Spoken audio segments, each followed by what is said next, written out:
life before death, strength before weakness, journey before destination. Hello, this is Gemini, your friendly neighborhood spy. Welcome back to my channel.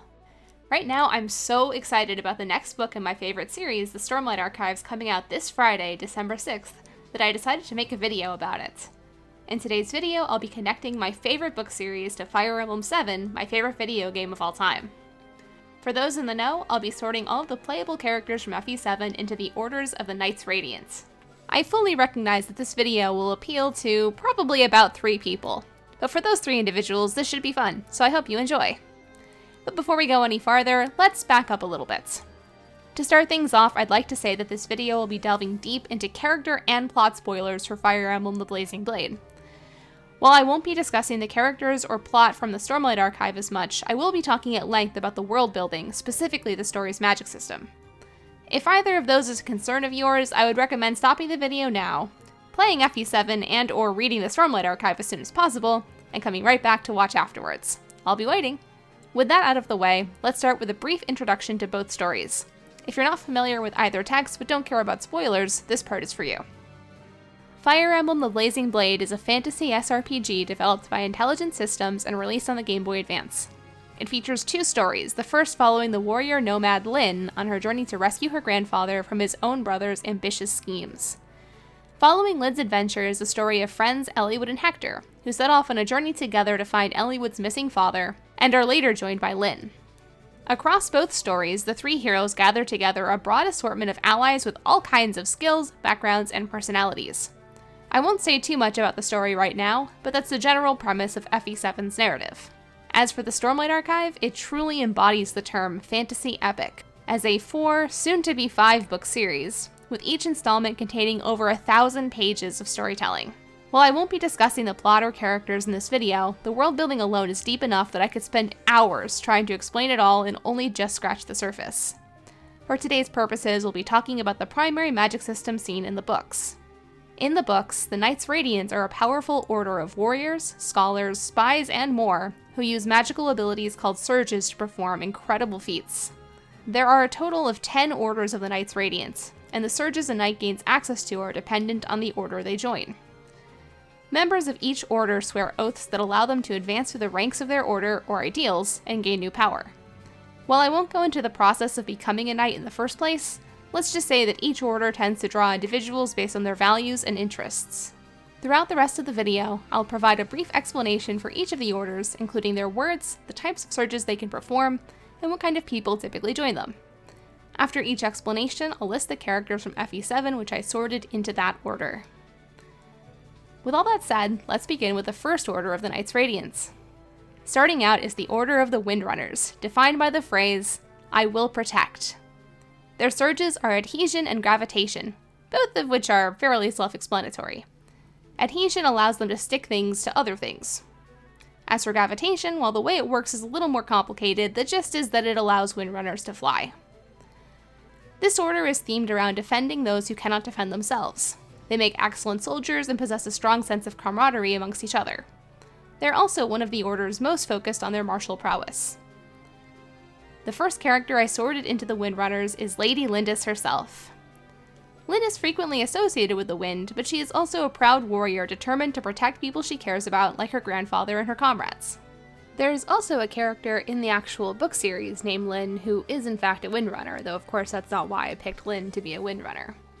I think her strong sense of honor and her leadership skills and her martial prowess all make her a pretty strong contender for the Windrunner order. Which also leads into the next selection I picked, which is Sane. Now, I said before that the Windrunners are known for their sense of camaraderie. It's actually pretty common for Windrunners to develop what are called squires, which are basically followers that can gain their powers even though they haven't become a Knights Radiant yet, as long as they're close to the actual Radiant. I can easily see that being something that would happen with some of the members of Lyn's comrades, some of the people that follow her close retainers, and I think Sane would be a good contender for that too. Even though he is kind of a scoundrel, he is ultimately, on the side of trying to fight and defeat people that are trying to hurt those that are essentially helpless.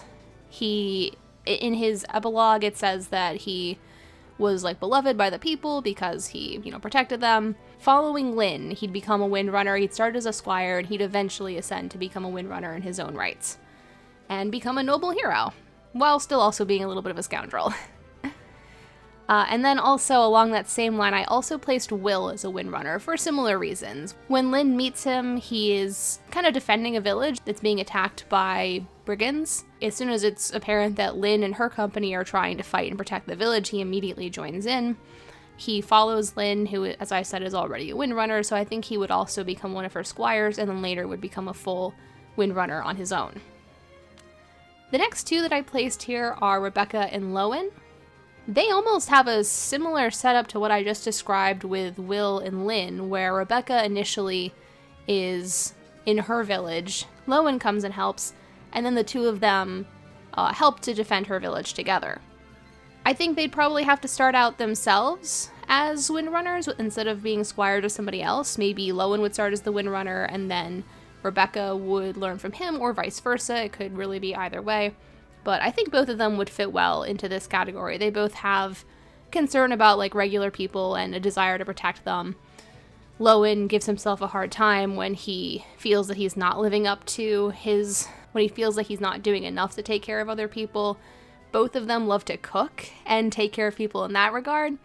It's not like the Windrunners are the only order that care about taking care of people, but I just feel like it fits with both of them being like martial-focused characters that are also just very focused on taking care of other people, camaraderie, stuff like that. So I think they're both good fits for this order too. And then I also put both Isadora and Harkin in the Windrunner order. I did not put them together just because they're a romantic pair. It just kind of worked out that I thought both of them made sense in this order. Both of them are also very martially skilled, like I've said before, is kind of a focus of the Windrunners. Isadora is assigned to protect Lord Elbert's wife, Eliwood's mother, Eleonora. She is sent by Eleonora to protect Eliwood and keep him safe. So protection is a big theme in like what she's trying to do throughout the story. On top of that, Isadora really struggles with what she has to do in order to fulfill her knightly duties. She has a hard time with like having to kill other soldiers and like living with the guilt of that, which I think does somewhat speak to the Windrunners. She could definitely fall into other orders too, but she's just so concerned with protecting other people and worries about other people so much that I think she has a good place here. Harkin also, he has such a hard time with his failure to protect the other knights and to keep Lord Elbert safe and blames him so much for that failure, and that it reminds me a little bit of one of the characters in the Stormlight Archive. If you've read the books, I'm sure you probably know who I'm thinking about. But anyway, so Harkin, I think, is a good fit for the Windrunner order as well, as someone who's like a really skilled soldier, but is also like so concerned with keeping other people safe and gives himself such a hard time when he isn't able to keep someone safe. So that's why I think he's a good fit for the Windrunners too. Next up is the Order of the Skybreakers. So the Skybreakers' surges are gravitation and division. Gravitation is just like I said with the Windrunners, they have the same one, it basically lets them fly. Division is the surge that allows them to break things apart. It's not one of the surges that we've seen a whole lot of in the story so far, so it's hard for me to give a more detailed description of how it works, but that is basically what it is. As for the Skybreakers and kind of what they're about and what they are in favor of, their words are, "I will seek justice." So the Skybreakers are the quintessential, like, lawful characters. They're the order that's all about, like, rules, they believe law is the highest ideal, and they also, because they believe no one is above the law, they actually also will kind of police the other Knights Radiant orders and make sure that they're not doing anything too tyrannical. So they're not always popular with the other Knights Radiant orders, but they, like, that is an important role that they fulfill. Now, where the story is right now, the Skybreakers actually are kind of corrupted and have become a much more extreme version of themselves, to the point where they're actually kind of dangerous and destructive in not a good way. In the old days of the Skybreakers, they had enough flexibility to realize, like, that while law is important and rules are important, it's not perfect. So, like, they had some flexibility with that. Now, the characters that I placed in the Skybreaker order, the first one I think is pretty straightforward. I could have easily put Kent in as a Windrunner and have him be one of Lynn's squires as well, but in part because I wanted to have a little bit more variety and not just have all of Lynn's retainers be Windrunners with her, but also because I think Kent just fits very naturally into the Skybreaker order. He is very orderly, he's very lawful, he likes to do things by the book. And it's just, you know, it just fits with his character really well, that he's somebody that would seek justice and would seek to do things the right way. The next one I selected was one that I feel could be debated for sure, but I really think this is a good place for this character to be, and that's actually Raven. Now, my thinking with Raven was, I was kind of thinking about how justice and revenge are almost kind of like the flip side of each other. Raven in Fire Emblem 7 is seeking revenge against House Ostia. So I think that could maybe have started from a place of justice, but as he's seeking revenge, he could end up becoming kind of a corrupted Radiant. Within the story, it is actually possible for someone who's become a Knights Radiant to lose their Radiance abilities by acting in a way that like defies what their order is kind of all about. And I could kind of see Raven having an arc like that, where he might even temporarily lose his Radiant powers because he's so focused on revenge and has kind of lost sight of justice within that. And then, like, if he lived in the world of Roshar, you know, where the story takes place, I think that would be kind of a character arc you'd have to go through and see if he can kind of overcome that, which in FE7 he does by talking to people like Lucius and Priscilla that kind of help him pivot and let go of his, like, thirst for revenge. Next up is one that I think is also pretty obvious for this order, and that is Fiora, who is very similar to Kent in a lot of ways. They're both very serious and they like to do things by the books. They're very lawful and like to do things, like they like to follow the rules. Fiora puts a lot of weight on her shoulders and holds herself to a really high standard. She blames herself when things go wrong. But fundamentally, she is about doing things like the right way. So I think she fits well into Skybreaker. And then finally, I also, even though he's not a PC, I picked a couple NPCs to place in some of the orders as well if I thought one really fit well for them. So I put Lloyd Reed in the Skybreaker order. I think it fits well for him because he is, as I said before when I talked about like what the Skybreakers are all about, they oppose tyranny. If one of the orders becomes tyrannical in the way that it's acting, they'll go in and stop it because nobody's above the law. And I think that really fits in with the Black Fangs kind of mentality, where they oppose tyranny and they believe that none of the rulers in Alib should be able to operate with impunity and abuse the people that live beneath them. And I think Lloyd Reed is a good embodiment of that ideal, so that's why I picked him for this one as well. Next up, we have the Order of the Dustbringers. I'll admit this is one that's a little tougher for me to talk about because there isn't really a very prominent Dustbringer character yet in the Stormlight archive. Maybe Book 5 will change that, but as of right now, we haven't seen that much of this order, so I kind of just did the best I could with the description of the order as it is on the author's website. So they possess the Surges of Division, which is one of the ones that the Skybreakers had, the ability to break things down, and Abrasion, which Abrasion is actually a surge that essentially it's like slickness. Like you could make yourself slick and be able to skate across the ground, like friction no longer applies to you.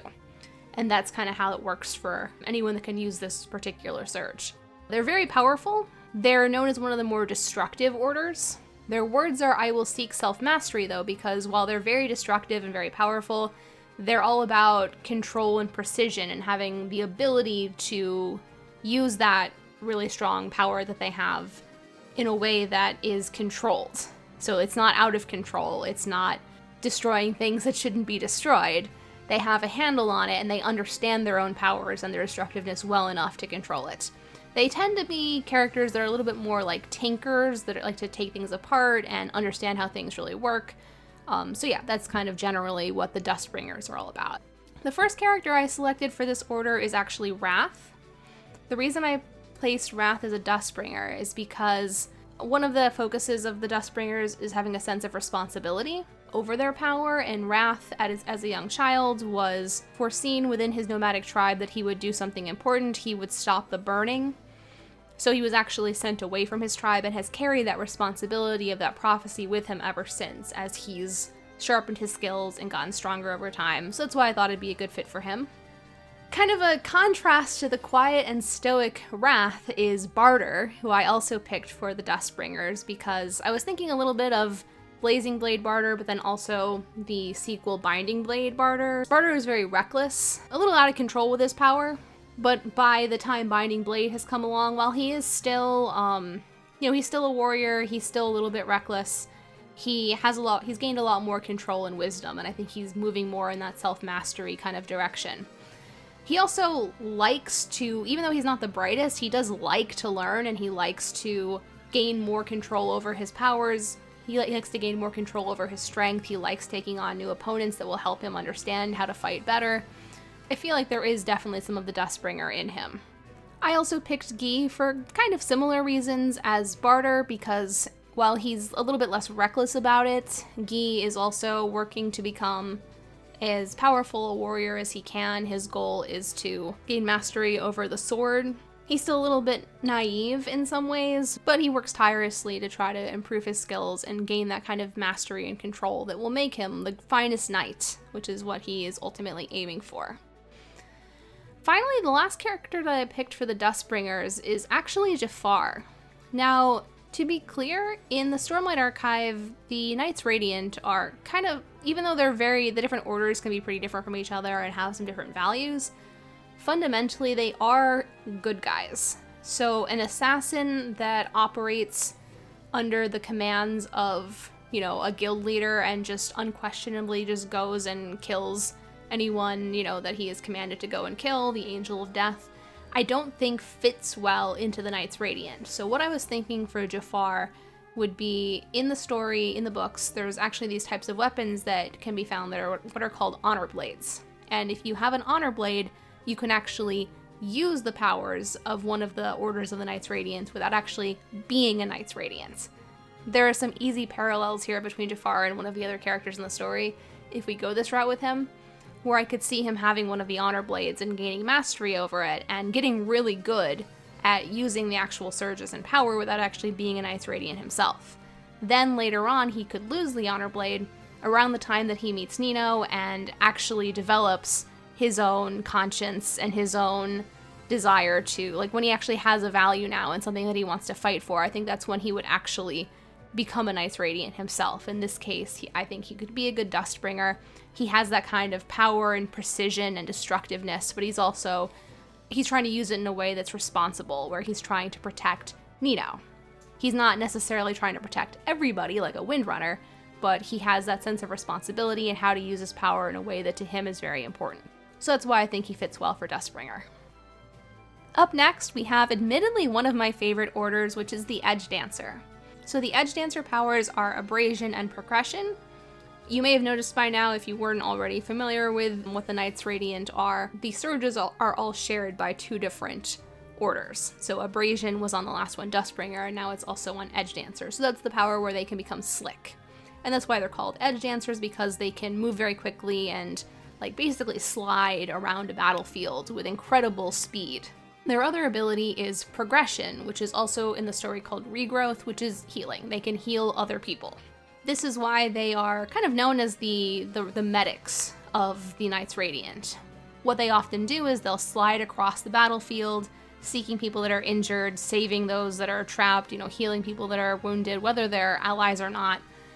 The Edge Dancer's words are, "I will remember," because they're so focused on remembering the people that they're really fighting for, those that can't help themselves, those that don't have this kind of power, those that are defenseless, the ordinary people who are just living their lives, who can get forgotten in these great conflicts with magical powers. The Edge Dancers are all about remembering those people and keeping their focus on them and taking care of those people.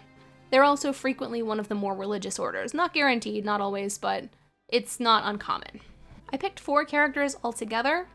For this order, I think Lucius is a pretty obvious one.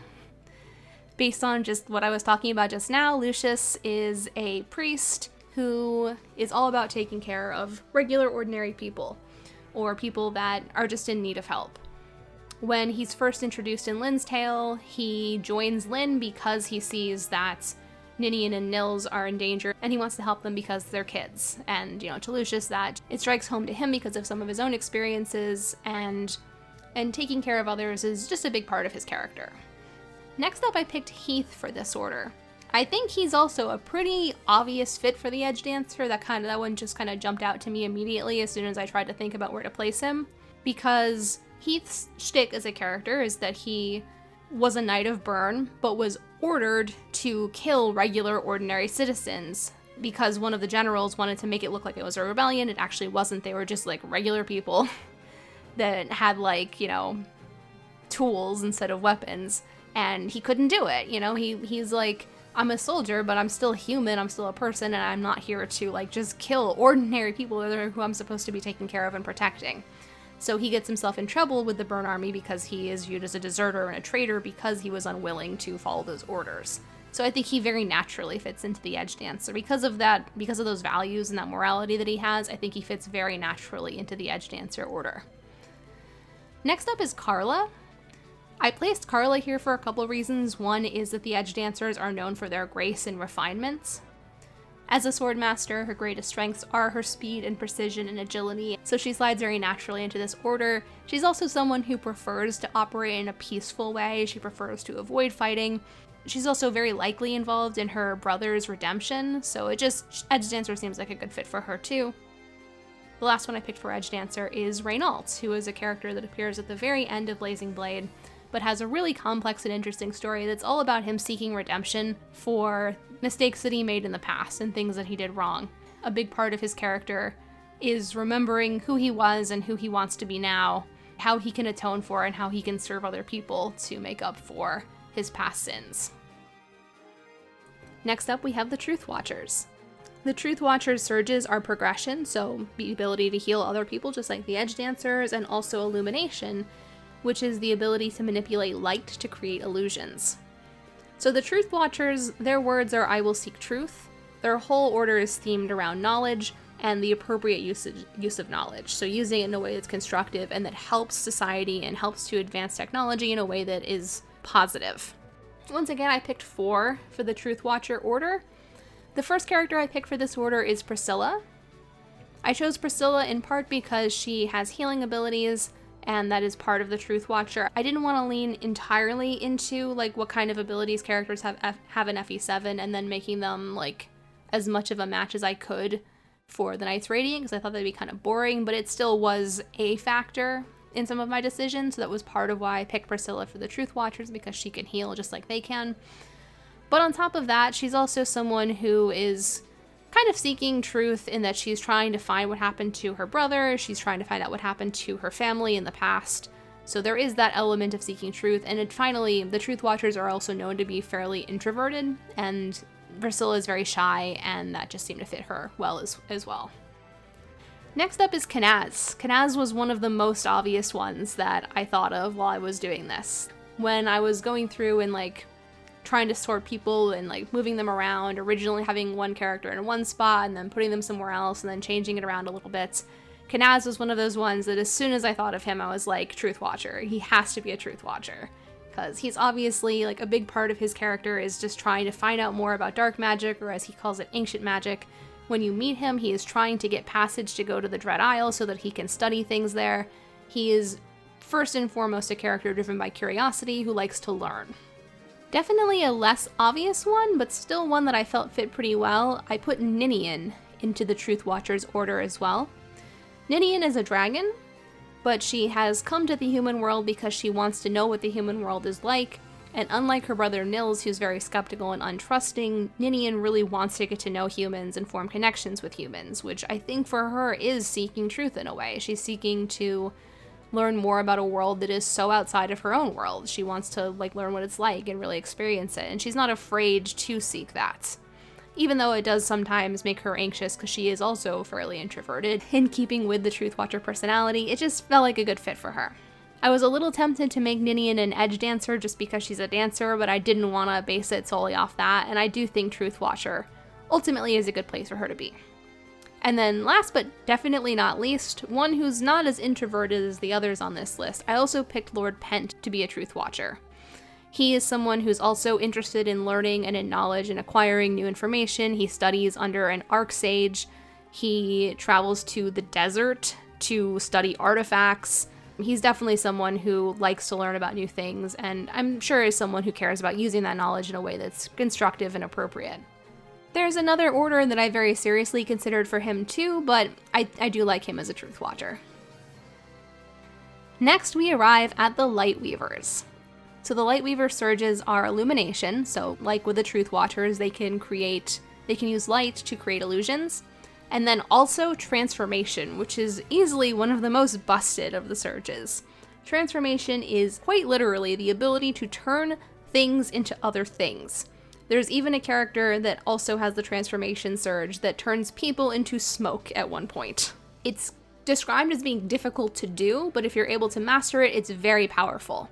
It can also be used in very practical ways, like turning non-edible things into food that can be used to sustain an army. So like this surge is just very valuable and very, very powerful. The Lightweaver words are, "I will speak my truth." Because unlike all of the other orders of the Knights Radiant that speak oaths to advance through the ranks of their order and to increase their ideal and gain more power, the Lightweavers don't actually speak any oaths beyond their first ideal. What they speak are personal truths, because their order is themed around the journey to self-actualization.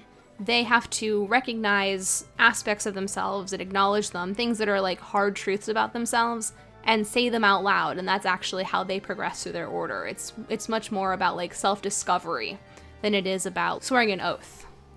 As such, many of the Lightweavers are artists, but they're also great spies because of their ability to create illusions.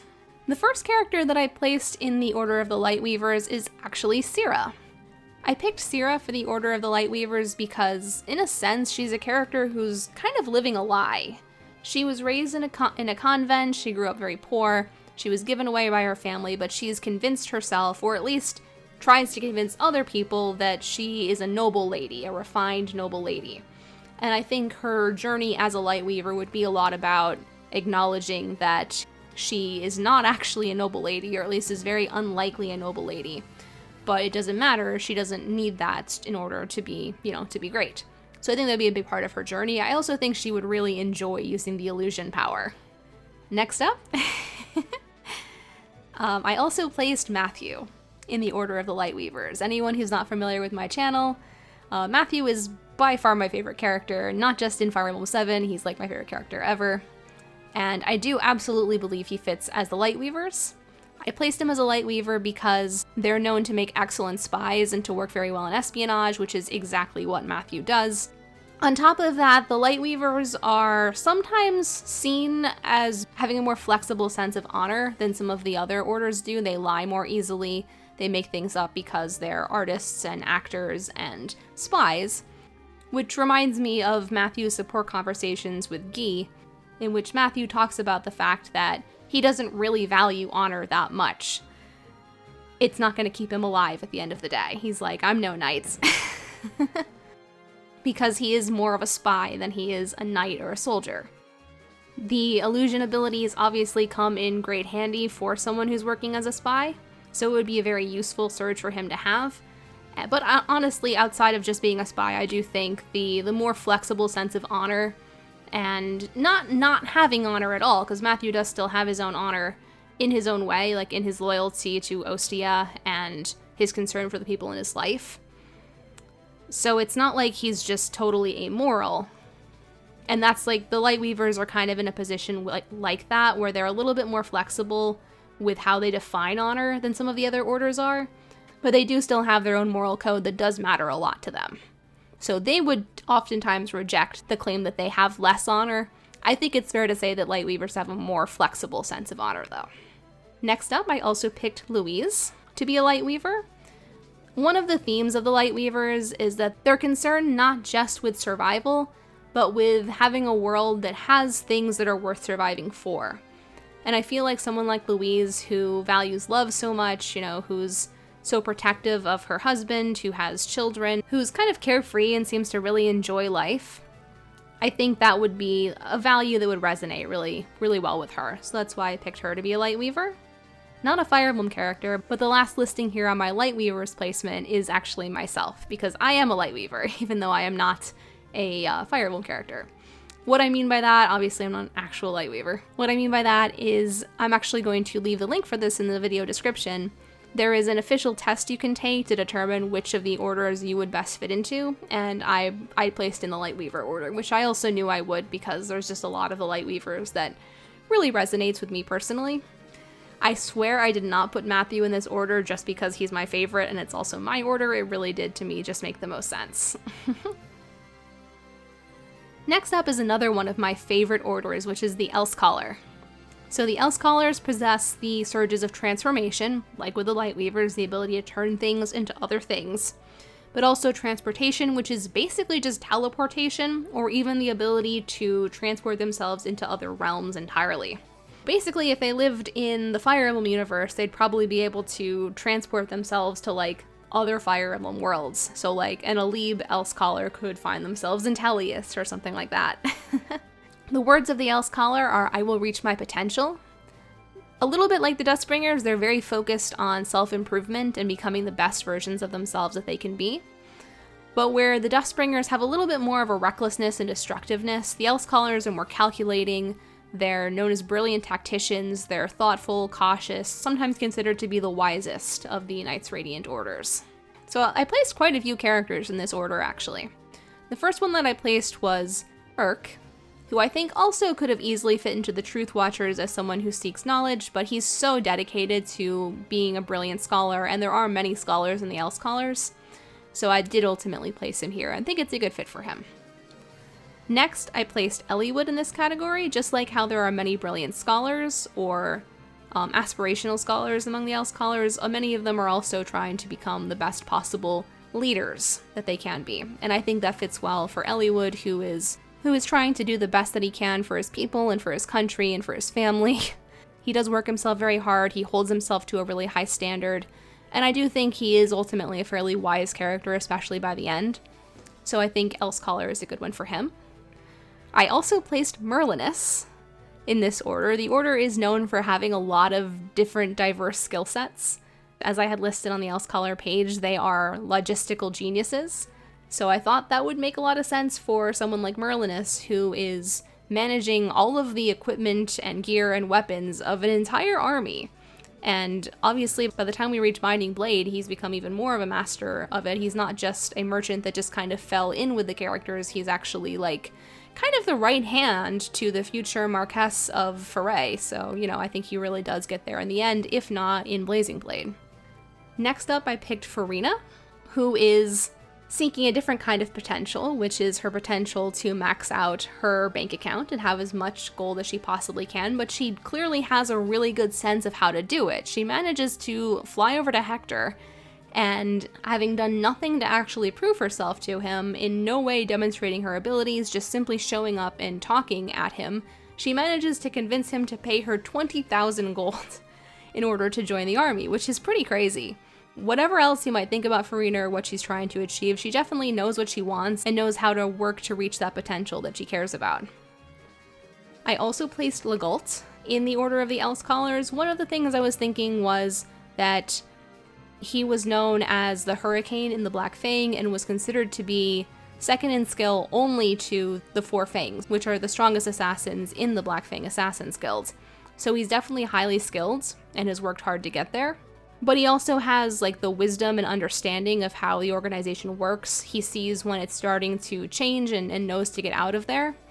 Also, I just think teleportation is, like, a really great skill for the kind of stuff that he does, where he was essentially the one who was tasked with taking down traitors to the Black Fang before he himself jumped ship. Then I also placed Corel in this order. In some ways, this is similar to Jafar, where Blazing Blade Corel is kind of a bloodthirsty murderer who killed his parents and two of his siblings. So I don't think he'd really fit into the Knights Radiant, but then in Binding Blade, he's already gone through his redemption arc with, I believe, the help of his sister, and has changed as a person, and I think has become much wiser. He's certainly at the height of his game as a swordmaster. He is known as the Sword of Saints, is one of the most accomplished swordsmen across Alib, I think he's also reached his potential in terms of his own personal growth, and has learned that maybe slaughtering his family to secure his power is not the right way, and is working towards redeeming that and trying to right some of the wrongs that he did in the past. Next up, another NPC character that I placed here is actually Zephiel. And I thought this one was a pretty obvious placement. This one, as soon as I tried to think of where to place Zephiel, this one jumped out at me immediately.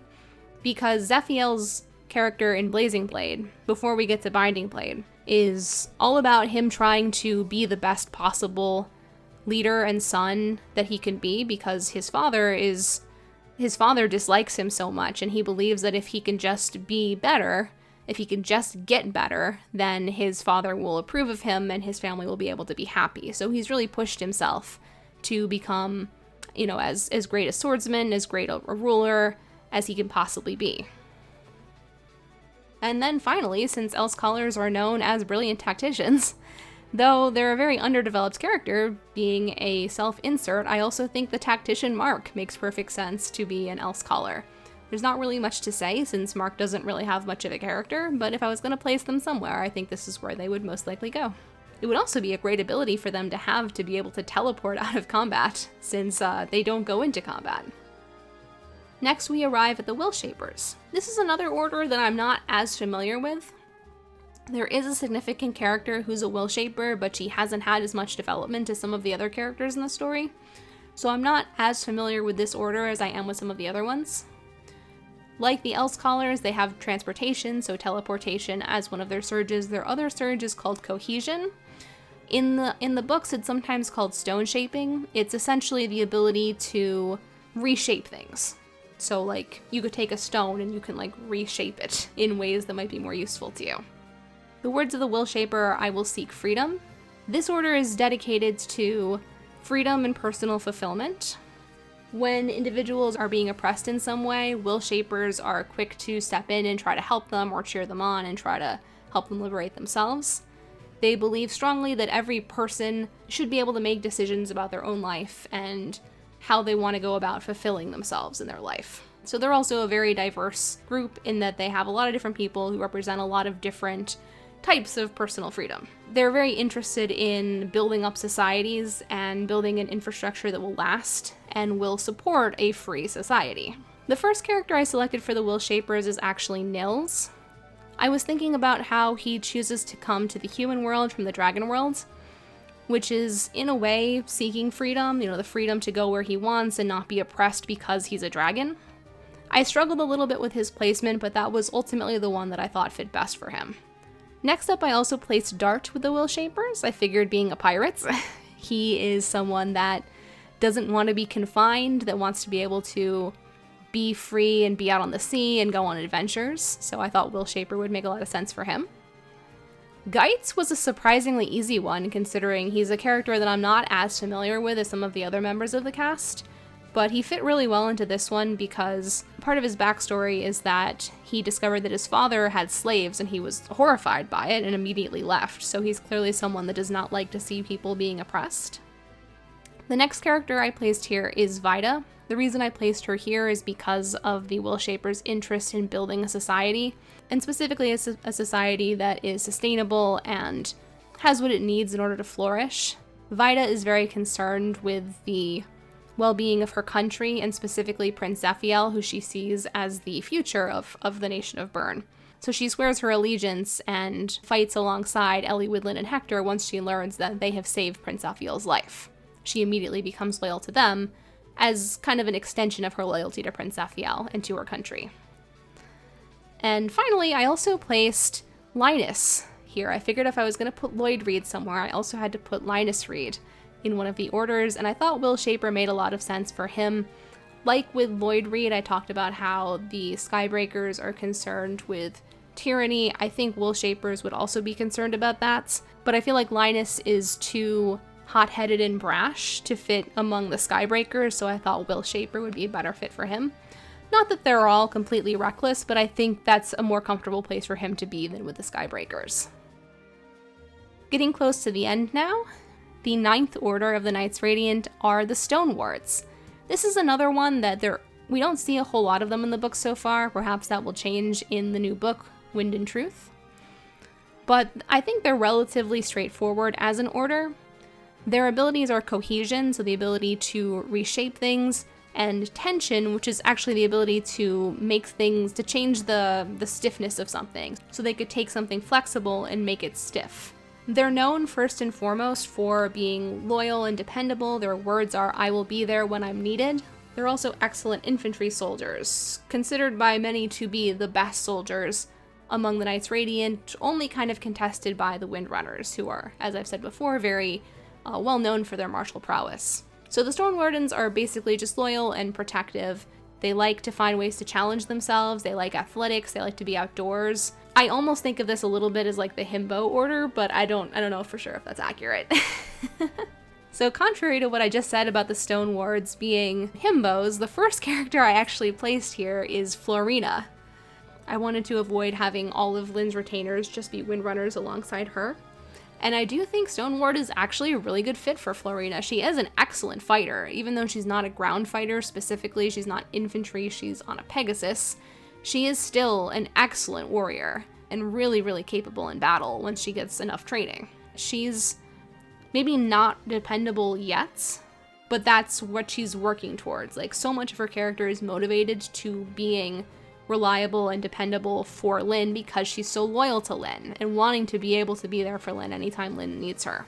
So that's why I think Stone Ward is actually a great fit for Florina. The rest of the characters I picked for this order I think are all pretty self-explanatory and relatively obvious. I placed Dorcas among the Stone Wards.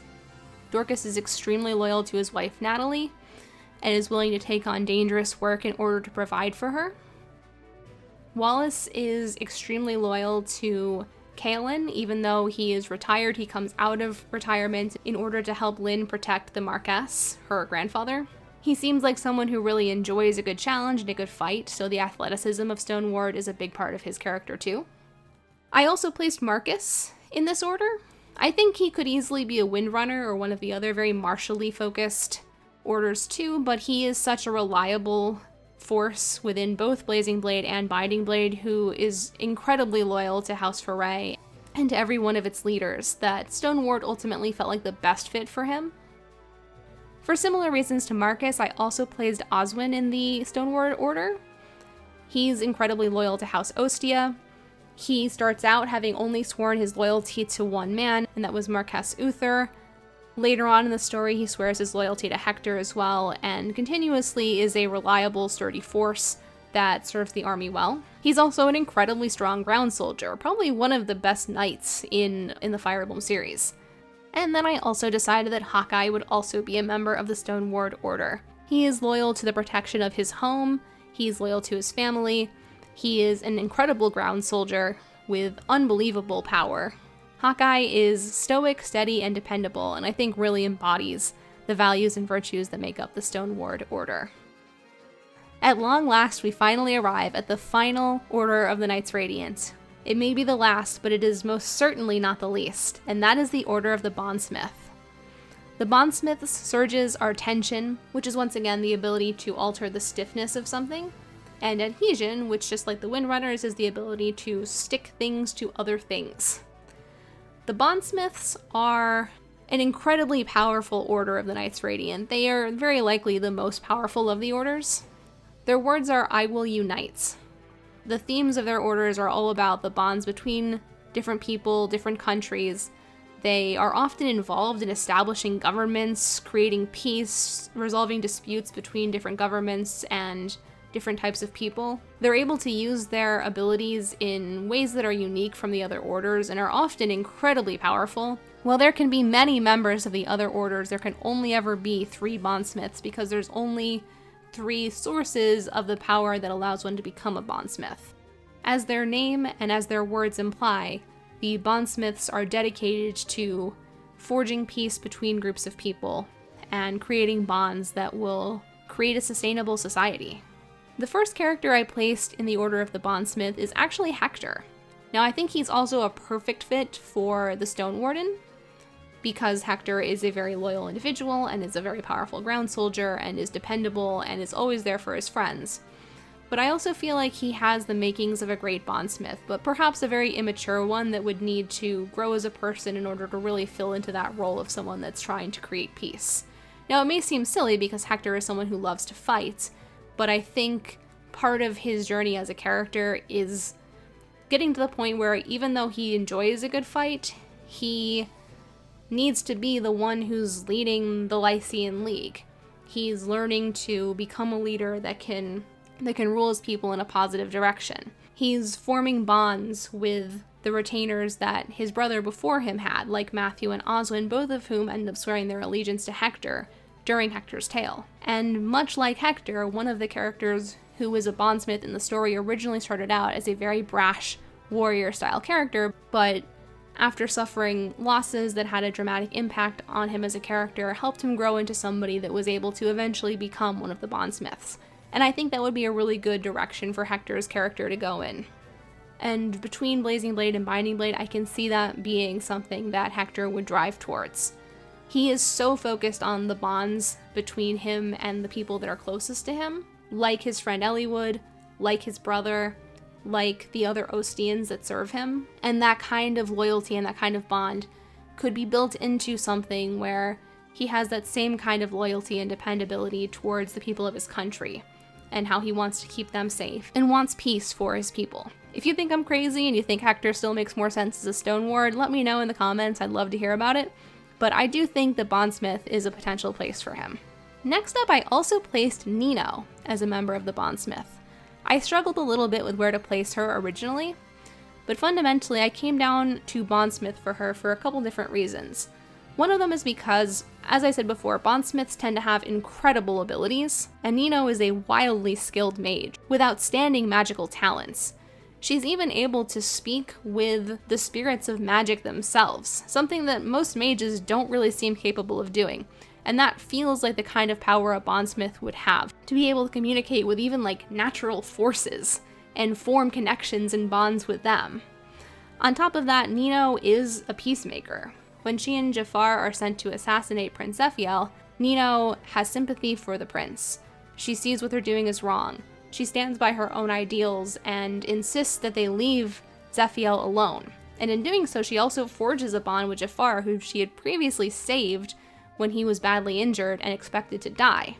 She's able to forge a bond between herself and an assassin who was believed to be completely emotionless and possess no heart, and instead changes him over to her side.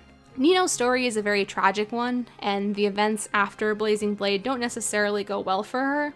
But if she had the power of a bondsmith, that might change entirely, and I think she could do truly wondrous things if she had this ability.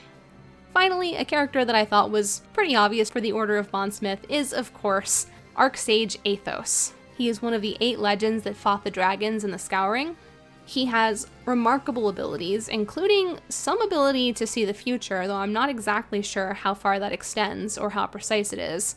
He also claims that he is aware of pretty much everything going on in Alib, which seems like the kind of thing a bondsmith would be able to do, to kind of have this bond with the world itself and be able to sense things happening in other parts of the world away from himself. That feels very fitting for bondsmith shenanigans, as I like to call them. But on top of that, Athos is very concerned with forging peace between the dragons that do still live on Alib and humans, and is concerned with a peaceful society for the generations that come afterwards. He gets involved with helping Eliwood, Hector, and Lyn to save their world for generations to come. So while he does get involved in the fight and also fights himself as well, helping to defeat Nurgle in the end, he's very focused on trying to create a society that has a chance at peace. And he warns the characters at the end when he sees that vision of the future that things are going to turn dark. Due to his goals and his incredible power, I think that Athos is a great fit for the Bondsmith Order. So that is the 10 orders of the Knights Radiant from Brandon Sanderson's epic fantasy story, The Stormlight Archives. If you're not already familiar with these books, I highly, highly recommend checking them out. If you like epic fantasy at all, I really mean it when I say that these are some of the best. It's my favorite series currently. I am so excited to read Book 5, Wind and Truth.